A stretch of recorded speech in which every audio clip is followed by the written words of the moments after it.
Que a paz do único e eterno Deus seja sobre a sua vida. O Natal é para todos. Nos últimos tempos, esse assunto tem gerado muita discussão. Há aqueles mais antigos, tradicionais, que acreditam que podemos realizar essa festa, podemos praticar sem problema, porque Jesus é o aniversariante do Natal, Ele é o dono do Natal e nós somos seus servos. Porém, existe também aqueles que defendem a ideia que tudo isso veio do paganismo e que a gente tem que rejeitar essas práticas. Ainda há um terceiro grupo de pessoas que tanto faz se isso agrada ou desagrada a Deus, mas eles vão comemorar do mesmo jeito. Uma porque gostam, outro porque tem amigos e principalmente família. E eles têm que fazer.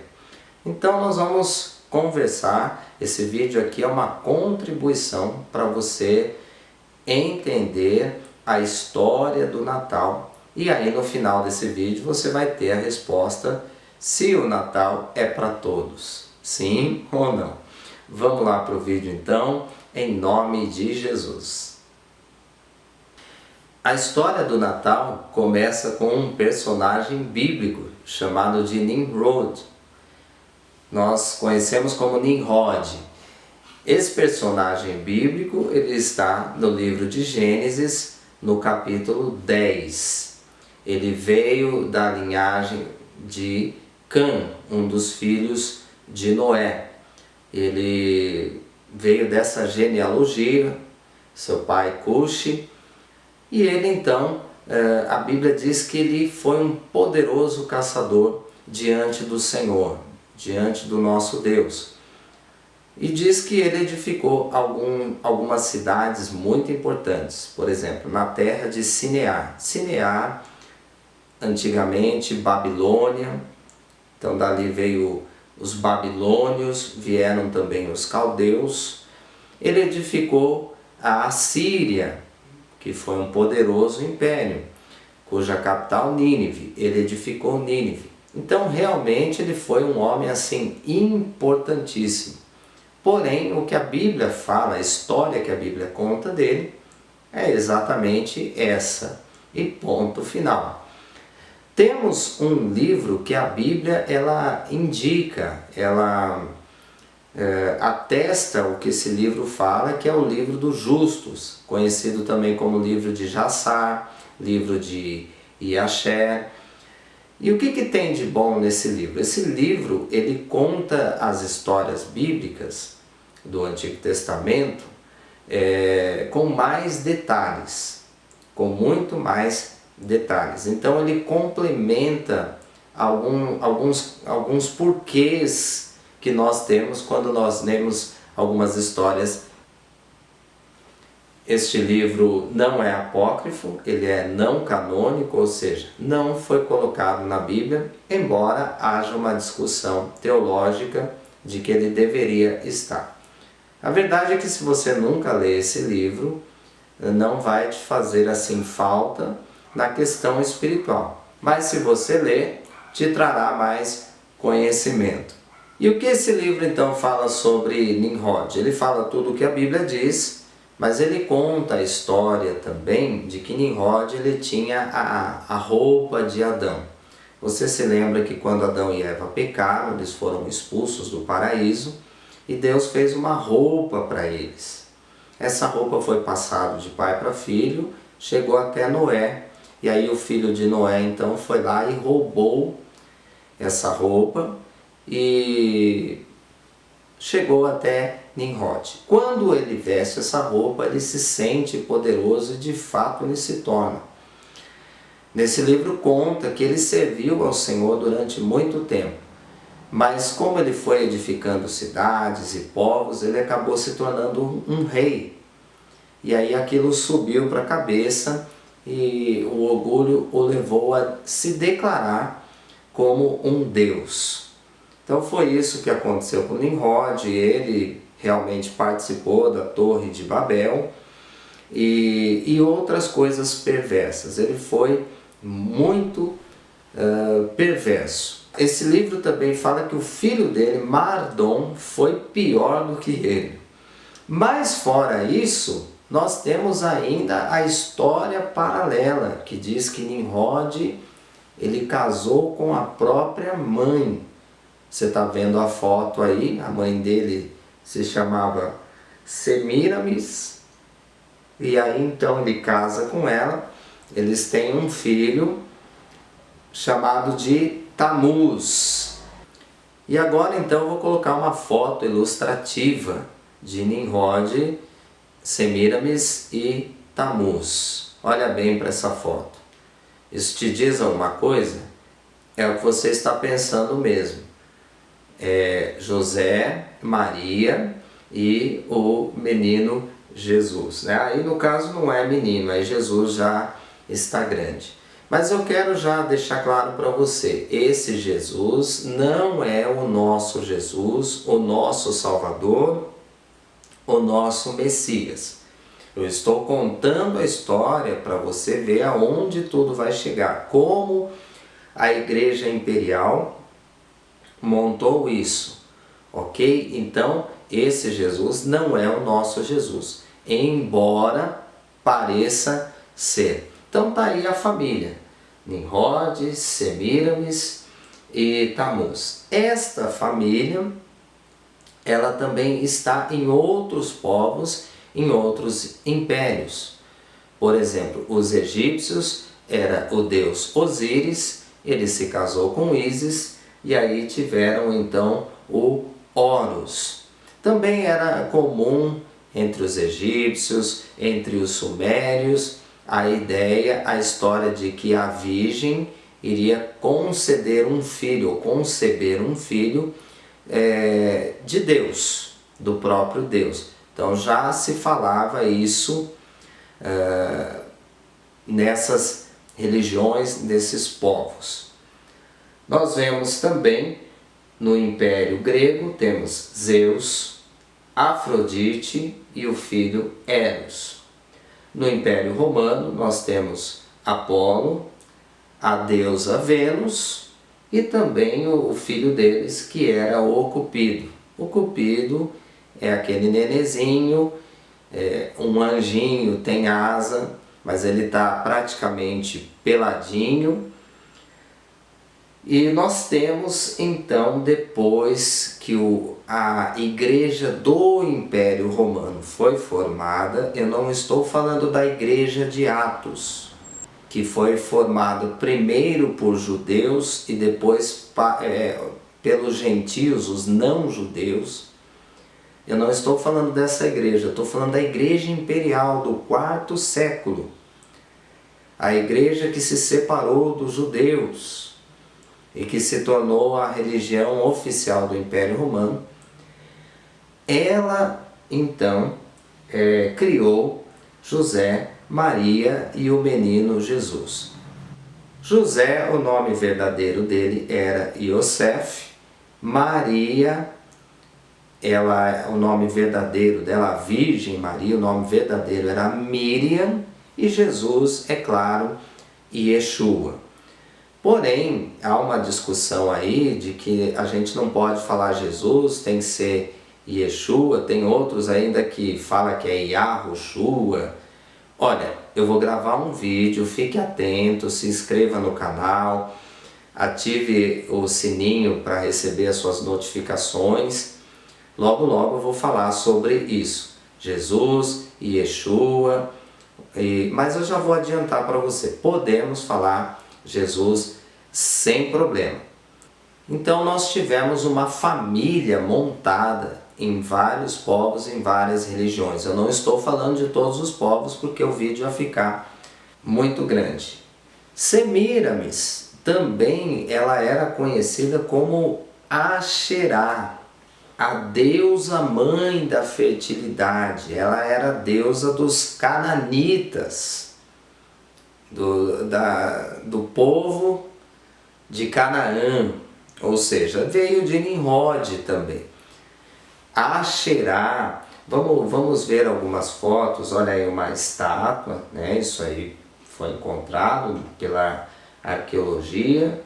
Uma segunda foto aí, a gente está vendo ela com animais, uma deusa. E por fim, essa terceira foto, ela junto com corujas. Vamos lembrar que a coruja é criação de Deus, os felinos ali também são, mas ali a Asherá, ela era adorada, ela era chamada de a esposa de Deus. Então veja bem, essa ideia de esposa de Deus ou mãe de Deus era uma coisa já do passado, era uma coisa bem antiga. E o que a Bíblia fala sobre Asherá? Nós temos alguns versículos, eu vou colocar 2 versículos aí para você. Claramente está o nome dela, só que na língua portuguesa está como Azera ou Azerá. Então está lá em 1 Reis, capítulo 18, versículo 19. Eu vou ler na tradução da Bíblia cristã mesmo. Qualquer Bíblia cristã, revista, atualizada ou corrigida, fica mais ou menos assim. Agora, pois, manda reunir-se a mim todo Israel no Monte Carmelo, como também os 450 profetas de Baal, e os 400 profetas de Asherá, está aí o nome dela, que comem da mesa de Jezabel. Então aqui é a história que o profeta Elias desafiou os profetas de Baal. Mas o que muita gente não presta atenção quando lê, ou quando vai até pregar nas igrejas, é que também tinha 400 profetas de Asherá. Na época de Elias, o povo de Israel adorava essa deusa, a esposa de Deus, ou a mãe de Deus, a rainha da fertilidade, do amor e da guerra. Outro texto está em Jeremias 44, 18. Ela era também chamada de a rainha dos céus. Então está assim: mas desde que cessamos de queimar incenso à rainha dos céus e de lhe oferecer libações, tivemos falta de tudo e fomos consumidos pela espada e pela fome. Você vê o que a idolatria faz, né? O povo estava reclamando, o povo deixou de queimar incenso para ela e estava reclamando que tudo começou a dar errado. Fica isso na cabeça das pessoas. Até hoje a idolatria ela traz essas coisas. Então vimos aqui que essa família, Nimrod, Semiramis e Tamuz, estavam também em outras religiões. O que os tornam ligados é a data do dia 25 de dezembro.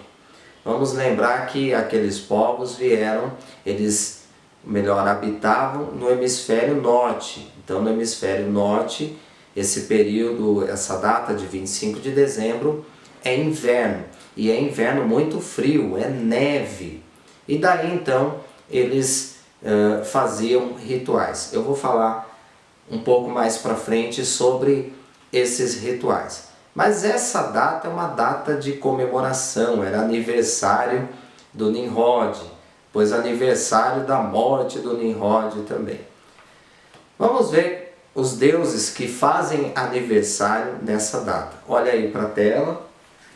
Então nós temos, por exemplo, o Hermes, nós temos o Horus, o Krishna e também o Jesus. Você está vendo eles aí na mesa, lembrando que esse Jesus não é o nosso Messias, o nosso Salvador.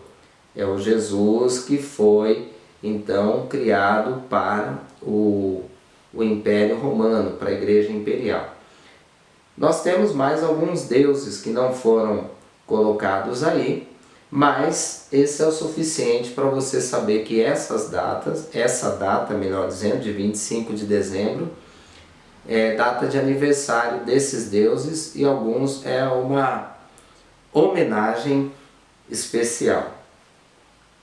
No Império Romano, nós tínhamos então uma festa que era chamada de Sol Invictus. que quer dizer o sol invencível. E era então o Mitra. O Mitra era esse deus sol, ele era adorado. Veja as fotos aí do Mitra. Então nós temos uma moeda, olha só, ele lembra alguém dos tempos de hoje? Olha lá, tem uma coroa na cabeça. Na verdade essa coroa é o sol que fica brilhando na sua cabeça. Olha outra foto aí, olha só, lembra alguém dos tempos de hoje, né? Olha a águia. Então há muitas discussões sobre datas, mas nós sabemos que no ano 274 depois de Cristo, o imperador Aureliano ele oficializa essa festa do Império Romano. Então, Mitra, ou Sol Invictus. E a partir então do quarto século, quando o cristianismo se torna a religião do império, o que eles fazem? Eles fazem esta festa se tornar a festa cristã. E aí eles mudaram, eles falaram, nós não vamos falar o Deus Sol, nós não vamos falar Mitra, nós vamos falar Jesus Cristo. É por isso que a gente vê muitas fotos, muitas imagens de Jesus e na verdade tem um sol atrás dele, ou então tem um sol como um símbolo desta igreja imperial. Agora vamos ver aqui algumas fotos de Mitra. Então olha só com quem que se parece, com a Estátua da Liberdade. Então a Estátua da Liberdade na verdade é Mitra. E nós temos também Mitra na nossa moeda, o real. Pelo menos enquanto eu estou gravando aqui esse vídeo, a nossa moeda, a moeda brasileira, ainda é o real. E é o Mitra que está na foto. E a gente fica na dúvida, né? Se é mulher, se é homem. Daí a resposta, a Estátua da Liberdade é Mitra, é um homem. E a nota aí da moeda brasileira, essa aí está na nota de R$100, de R$50, de 20. Em toda a moeda brasileira está o Mitra. Uma vez então que entendemos que o Império Romano trouxe o Deus Sol para o cristianismo, só que agora mudou, o nome do Deus Sol é Jesus. Então, compreendendo isso, nós vamos entender que foi trazido também certos rituais de outros povos, de outras nações para dentro do Império, para dentro então desta festa. Então, um dos personagens mais importantes do Natal, provavelmente o mais importante nos dias de hoje, é o Papai Noel. Noel em francês significa Natal, e Natal é uma palavra que quer dizer nascimento. Tá? Então hoje a gente pensa que é o nascimento de Jesus, mas na verdade é o nascimento então do Deus Sol. O Papai Noel também ele é um personagem de vários povos. Eu vou falar de alguns aqui. Por exemplo, a Holanda o escolheu como patrono das crianças. E neste dia era costume dar presentes. Este costume então se espalhou pela Europa. Tá? O Papai Noel, alguns eram magros, outros gordinhos, outros tinham barba, outros não tinham, mas na Holanda foi isso, e da Holanda essa ideia de entregar presentes foi se espalhando para toda a Europa.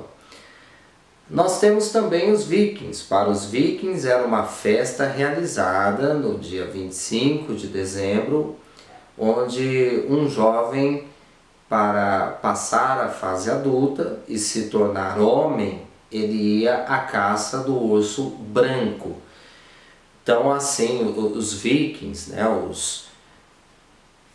os povos daquela região era muito frio, e aí o rapaz, para ele se tornar homem, ele tinha que fazer esse ritual. Ele voltava, ele ia caçar o urso, e se ele conseguisse, se ele tivesse sucesso, ele voltaria então com a roupa cheia de sangue, portanto a roupa vermelha. No entanto, a sua barba branca. A barba era a neve, a parte branca da neve que ficava na barba do caçador. Então, para os vikings, o Papai Noel era exatamente o jovem que se tornava homem. Olha, quem fala isso muito bem, você pode achar facilmente aqui no YouTube, é a Elke Maravilha. Ela já morreu, mas há um vídeo antigo que ela foi entrevistada pelo Amaury Júnior, então você pode pesquisar, você vai ver que ela conta essa história. Muita gente me pergunta se aquela história que ela conta é verdadeira, e eu estou falando aqui hoje que sim. Para você entender, pode assistir tranquilamente, é verdade aquilo. Os noruegueses, eles criaram uma deusa, a Herta. Ela aparecia na lareira e trazia consigo sorte para o lar. A lenda conta que as crianças colocavam seus sapatinhos na janela e São Nicolau passava de noite colocando chocolates e caramelos dentro dos sapatos. Falando em São Nicolau, né? Então tem aqueles que ligam, que acreditam nesse mito do Papai Noel com a lenda do São Nicolau, o bispo de Mira, na Ásia Menor, no século IV. Então tudo isso e muito mais, todas essas histórias, o que o Império Romano fez? Ele ajuntou e transformou em um personagem, no caso o Papai Noel. Eu sei que tem muita coisa para falar do Papai Noel, mas aqui já é o suficiente para você entender. É um vídeo rápido onde eu estou contribuindo para você entender a história do Natal. E se tem o Papai Noel, tem os auxiliares, os ajudantes do Papai Noel, os duendes. Duende, que é uma palavra do latim, espanhol, quer dizer dono da casa. Então eles são, em outros povos, eles são chamados de gnomos, eles também têm vários nomes. Eu vou falar bem claro aqui, duendes são demônios. Só que hoje é claro que o comércio não pode fazer uns duendes feios, então fazem bichinhos, anõezinhos, pequenininhos, e que muita gente acha bonito e fica encantado, ainda mais porque eles ajudam o Papai Noel. O que a Bíblia fala sobre o duende, sobre essa fábula? Vamos ver lá em 1 Timóteo 4,7 diz assim, Paulo falando a Timóteo, mas rejeita as fábulas profanas e de velhas e exercita-te a ti mesmo em piedade. Então assim, Paulo falou, rejeita essas fábulas, fábulas velhas, já existiam os gnomos, os duendes naquela época. Paulo estava falando para rejeitar. Eu falei aqui dos vikings. Os vikings são os escandinavos, os dinamarqueses. Então vamos falar de uma prática que eles tinham. Eram os rituais onde eles adoravam, eles tinham que usar a árvore. Então era já comum naquela época. Eles faziam sacrifícios debaixo das árvores ao deus Thor, tanto ao deus Thor como o seu pai Odin. Ambos são personagens da Marvel, só que hoje a Marvel, claro, faz super-heróis, ela faz uma coisa assim, sensacional. Mas eram deuses já adorados por eles, pelos vikings. Então eles faziam sacrifícios nestas árvores. Que árvore que era? O pinheiro, uma árvore que resistia muito bem ao frio da neve. Então eles decoravam elas com essas árvores com velas e com outras coisas também. Olha só o que a Bíblia fala sobre isso. Jeremias capítulo 10, versículo 3 e 4. Porque os costumes dos povos são vaidade, pois corta-se do bosque um madeiro. Em muitas Bíblias está árvore. Obra das mãos do artífice, feita com machado, com prata e com ouro, e o enfeitam, com pregos e com martelos, e o firmam, para que não se mova. Está vendo esse versículo? Você pode ver em outras traduções bíblicas também. O que isso nos faz lembrar? A árvore de Natal. Porém, como hoje a árvore de Natal ela é muito mais comércio, então hoje a gente tem até luz de LED, tem outros enfeites.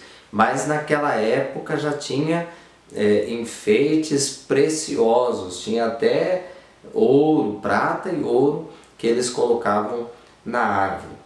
Então a Bíblia já está condenando aqui, mas havia um mandamento que Deus havia dado já ao povo de Israel sobre isso. Está lá em Deuteronômio 16, 21, é uma ordem, diz assim: não plantarás nenhuma árvore, algumas traduções está poste ídolo, junto ao altar do Senhor teu Deus que fizeres para ti. Então alguém pode falar assim, mas isso daí é do tempo da lei, e nós estamos na graça, e o véu já rasgou, então não tem mais nada disso, o sangue de Jesus já nos cobriu. Mas é aí que está, né? Você que pensa assim, uma coisa eu tenho certeza que você vai concordar. O teu corpo é o templo do Espírito Santo. Se é o templo do Espírito Santo, é o altar de Deus. E você vai plantar uma árvore no altar de Deus? Então tá aí realmente uma dica pra gente. Deus não quer árvore de Natal dentro das nossas casas e nem no altar da igreja. Temos ainda algo que a Bíblia condenava bastante, que é o bolo de Asherá. Vamos ver na Bíblia e vamos já ver a imagem do que nós temos que parece com o bolo. Você está vendo aí na tela o panetone. Então vamos ver o versículo da Bíblia, Jeremias 7, 18. Por que a turma chamava Jeremias do profeta chorão? Porque Jeremias realmente sofreu bastante, o povo pecava muito, estava distante de Deus. Então vamos lá. Os filhos apanham a lenha e os pais acendem o fogo. E as mulheres preparam a massa, em muitas Bíblias está preparam a farinha, para fazerem bolos à rainha dos céus. Rainha dos céus, nós já vimos que é um dos nomes da Asherá. E oferecem libações a outros deuses para me provocarem a ira. O bolo de Asherá, então, ele era feito de farinha e colocava as uvas passas. E hoje o que nós temos de semelhante é o panetone. Interessante que o panetone ele é comercializado nesse período do Natal, do dia 25 de dezembro. Então assim, o panetone ele veio, né, do bolo de Asherá. Então tá aí para você saber, a decisão é tua, o que você vai fazer. Nós temos ainda um grande símbolo do Natal que é a guirlanda. Você está vendo aí na tela, a guirlanda ela também assim tem muitos povos que usavam. Em resumo, a guirlanda é uma coroa e ela é a coroa das bruxas. A gente sabe, teve muitos povos, principalmente os druidas, os sacerdotes pagãos das tribos celtas, usavam nas festividades, é a coroa das bruxas, em que data exatamente no dia 25 de dezembro, solstício de inverno, o período do hemisfério norte. Dentre muitas coisas que as bruxas faziam era matar, né? Matar animais, matar pessoas, faziam ali os sortilégios e orgias sexuais. A guirlanda, ela foi criada também para substituir a mezuzá. Deus ordenou que o povo, que os filhos de Israel colocassem nas portas de suas casas a mezuzá. A mezuzá representa a presença de Deus, representa o próprio Senhor Jesus, né? E aí a mezuzá representa a presença de Deus, o próprio Senhor Jesus Cristo. E aí então ela foi substituída pela guirlanda, ou seja, a coroa das bruxas entrou nos lares cristãos. E para o vídeo não ficar muito comprido, eu quero falar de mais uma coisa que acontece no Natal, que é a troca de presentes. Quem é que não gosta de ganhar presente? Ainda mais no Natal, porque bem nessa época a gente ganha o 13º salário. Para aqueles que têm o seu próprio negócio, o seu próprio comércio, normalmente se fatura mais. Então é um período de presentes, né? Mas isso já acontecia no passado e é um ritual pagão. Vamos deixar claro uma coisa: o amigo secreto ou amigo oculto, ele foi inventado na Bíblia, digamos assim. Está lá no livro de Esther, a festa de Purim. Então cada um presenteava o outro. E é uma festa muito bonita, muito bacana. Hoje, o que normalmente nós fazemos é isso. No Natal, o amigo secreto. Muito bem, vamos falar então sobre o presente, a troca de presentes. Era um ritual nórdico. Nesse ritual se exigia que eles fossem para as montanhas de madrugada e lá chorassem em sacrifícios. Que época é isso? 25 de dezembro, a época fria, a época que as trevas venciam a luz. Então eles iam lá nas montanhas chorar e sacrificar. E depois eles voltavam então e presenteavam uns aos outros, dizendo para que ninguém se esquecesse dos deuses que eles serviam. Tá? O que o Império Romano fez então? Acrescentou isso na festa de Natal. O presente, ele significa assim uma aliança, um pacto. É a bênção do Deus Sol. Olha só que coisa, né?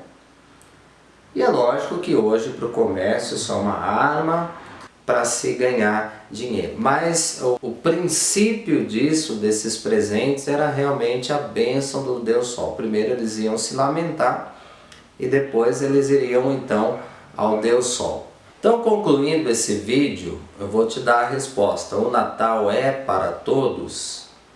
Sim, o Natal é para todas as pessoas, porém nós que somos discípulos de Jesus, é uma festa, nós entendemos que é uma festa pagã, sim, que é claro, ela foi totalmente adaptada. Mas é essa a estratégia de Satanás desde o início. Uma coisa que eu falei muito pouco é que nessas festas pagãs, principalmente do Império Romano, tinha muita orgia. A ceia de Natal, eles tinham o objetivo de glutonaria, ou seja, era para comer bastante. Comia, além do que se podia suportar. E aí então tinha um lugar especial para o povo vomitar. E depois que vomitava, voltava a comer mais ainda. Esse era o propósito. E tinha muita orgia. E nos dias de hoje isso pode voltar. Eu me lembro, eu estou falando agora em dezembro, próximo ao Natal de 2018. Eu me lembro que o ano passado, 2017, falando sobre isso para a igreja, eu falei assim: não fiquem admirados se a gente começar a ver novamente a televisão incentivando o sexo no Natal. Eu acabei de falar isso e de repente eu assisti na televisão uma propaganda para usar camisinha no Natal. Então é assim que vai começar. Essa história de ideologia de gênero e falar que tudo isso é arte, eles tentaram, não deu certo, eles vão tentar de novo. E o propósito é fazer isso no Natal. Então essa festa, ela é pagã sim. Agora, nós não devemos participar, nós não podemos participar, nós temos parentes. Eu digo para você, sim, você pode participar, porém dê testemunho de um verdadeiro servo, discípulo de Jesus. Jesus, o nosso Salvador, não nasceu nessa data. Essa data ela é pagã, é para se adorar outros deuses. Mas o nosso Jesus, ele, mesmo não tendo nascido nessa data, que nem é importante, ele não é o menino Jesus, ele está vivo, ele é o nosso Senhor, ele nos traz vida abundante, que são bênçãos aqui nesse mundo, nessa vida, e a vida eterna, que é a bênção vindoura. Então esse é o nosso Jesus, e esse tem que ser divulgado por nós, ele tem que ser pregado por nós. Agora, você pode passar com a tua família, você pode fazer orações. Agora, evite sim, evite essas coisas, essas práticas pagãs. Não coloque duendes na tua casa, na tua vida, no teu computador. Não coloque Papai Noel nos teus enfeites. Eu coloquei aqui as fotos apenas para divulgar o vídeo, para você entender. Mas não coloque isso na tua vida, porque isso não agrada a Deus, você aprendeu. Então fica aí a dica. Se você ainda não entendeu muito bem, coloque a tua pergunta aí no comentário, eu vou ter o prazer de te responder. Que Deus te abençoe, que Deus te dê paz, te dê alegria, e não fique esperando, não fique com esse sentimento natalino. Agora é um momento de paz, é um momento de reflexão e de unidade. Não, esse momento a gente tem que ter sempre, porque o Espírito de Deus habita em nós. Fique na paz, até o próximo vídeo, em nome de Jesus.